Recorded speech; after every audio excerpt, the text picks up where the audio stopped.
I couldn't afford to go to Syracuse University. I could go to a state school, but I wanted to do film. I couldn't go to NYU. Couldn't afford that, nor did I probably have the grades for it. It's not like I don't think they were going to say, "Oh, we want you so badly."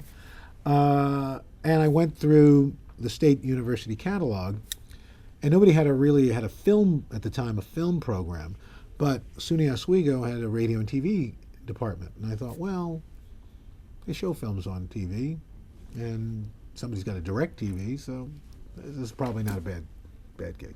So I applied, and they met my stringent requirements. They accepted me, and I went there sight unseen. I mean, I didn't go see the school. I didn't. I just boom.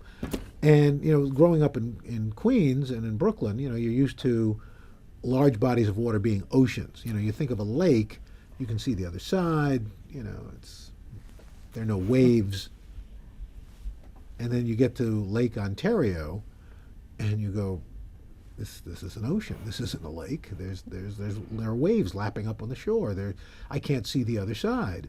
There are tankers out on the horizon. This is not a lake as I know it. But anyway, I took a number of classes. But toward the end of my sophomore year, my department chairman, this Lou O'Donnell, Dr. Louis B. O'Donnell, and this is a guy I took a performance class with, a television performance class with him, and it's a true story. He said, "Mr. Roker, you have the perfect face for radio." So I wouldn't pursue on-air work on TV.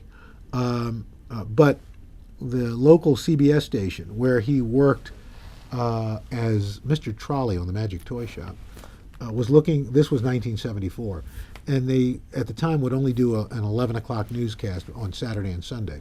And the station decided they wanted to have a 6 and 11, and at the 11 o'clock they just had one person read news, sports, and weather. Now they wanted to have a full news team, and so the news director talked to Lou O'Donnell, and he said, "Listen, you got any kids up there that might be a weather person?" And I had taken a couple of classes in meteorology just for a science requirement, but didn't plan on. The first class was ecology, and the other one was intro to meteorology. And I thought, why not? Anyway, so Doc, everybody called him Doc because he was Dr. Louis B. O'Donnell, so we all called him Doc O'Donnell. He came up and he said, "I want you to try out for this job," and he picked two other guys too to audition, and we made maps in the graphics arts department that with clear plastic on it so you could write on them.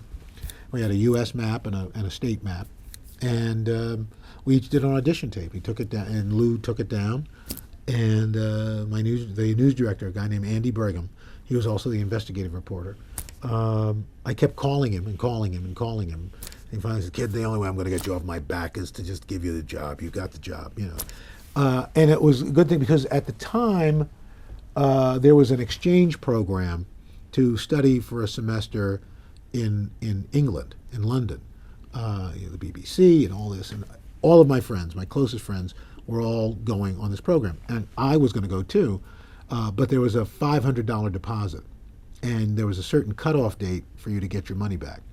And, 1974, well, hell, today, $500 is $500. But in 1974, $500 was $500. And I still hadn't heard about the job.